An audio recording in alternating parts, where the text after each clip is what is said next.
నమస్తే అండి. Welcome to వివాహ భోజనం. ఈరోజు మన ఛానల్‌లో సింపుల్‌గా ఎవరైనా ఈజీగా చేసుకోగలిగే ఎగ్ మసాలా కర్రీ ఎలా చేయాలో చూద్దాము.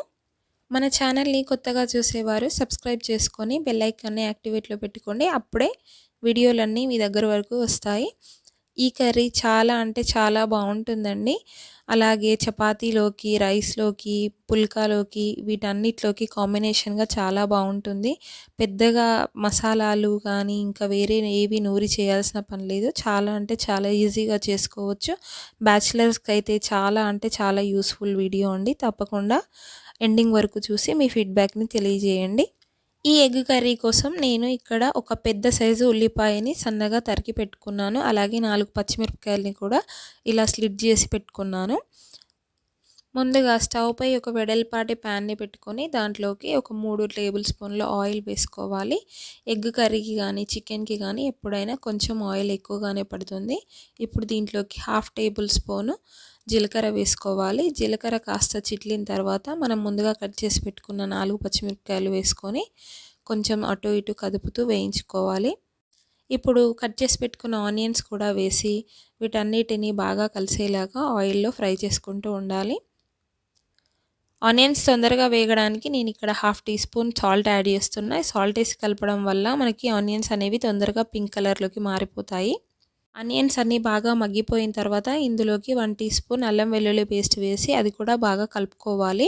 అల్లం వెల్లుల్లి పేస్ట్ అంతా పచ్చివాసన పోయేంత వరకు కలిపిన తర్వాత ఇందులోకి మనము 1 టీ స్పూన్ పసుపు యాడ్ చేస్తున్నాము. ఈ పసుపు కూడా పచ్చివాసన పోయేంత వరకు బాగా కలుపుకోవాలి. ఇలా వీడియోలో చూపిస్తున్న విధంగా బాగా వేగిన తర్వాత ఇందులోకి 1 టీ స్పూన్ కారం, హాఫ్ టీ స్పూన్ ధనియాల పొడి, హాఫ్ టీ స్పూన్ సాల్ట్‌ని చూసి వేసుకోవాలి. ఎందుకంటే మనం ముందే కొంచెం సాల్ట్‌ని యాడ్ చేసాం కదా ఆనియన్స్ వేసినప్పుడు. అవన్నీ వేసుకొని కలిపి కాస్త వేగిన తర్వాత ఇందులోకి 3/4 కప్పు నీళ్లు కూడా పోసుకోవాలి.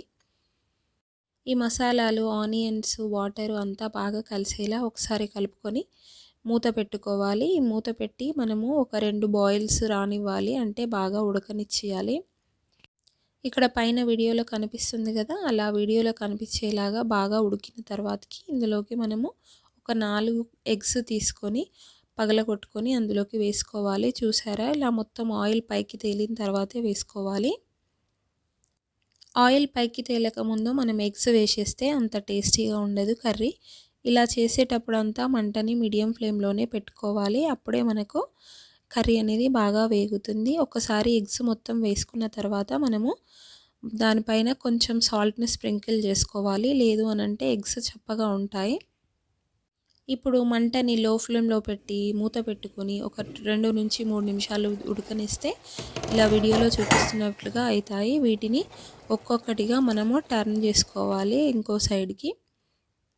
ఇప్పుడు నేను వీడియోలో చూపిస్తున్న విధంగా ఒక్కొక్కటిగా టర్న్ చేసుకోవాలి. అప్పుడే మనకు ఎగ్స్ అనేటివి తినేటప్పుడు బాగా తెలుస్తాయి. లేదు అనంటే మనము పొడి చేసినట్టుగా అయిపోతుంది.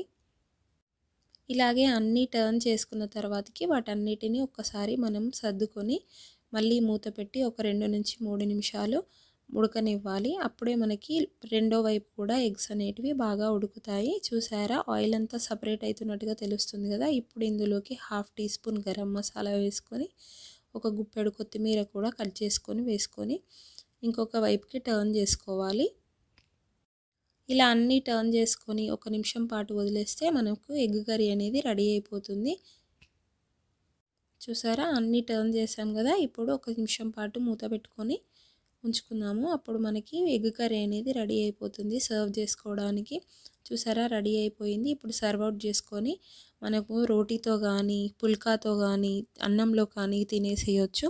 ఇద్దరికి అయితే ఈ కర్రీ చాలా బాగా సరిపోతుంది. లేదు అనంటే ముగ్గురైనా అడ్జస్ట్ చేసుకొని తినేసేయచ్చు.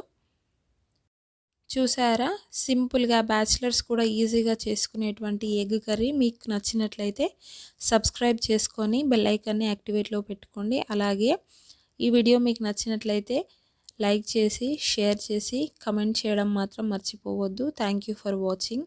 మీరు ఎక్కడి నుంచి ఈ వీడియో చూస్తున్నారో కమెంట్ చేయండి. ప్లీజ్ సబ్స్క్రైబ్ టు వివాహ భోజనం.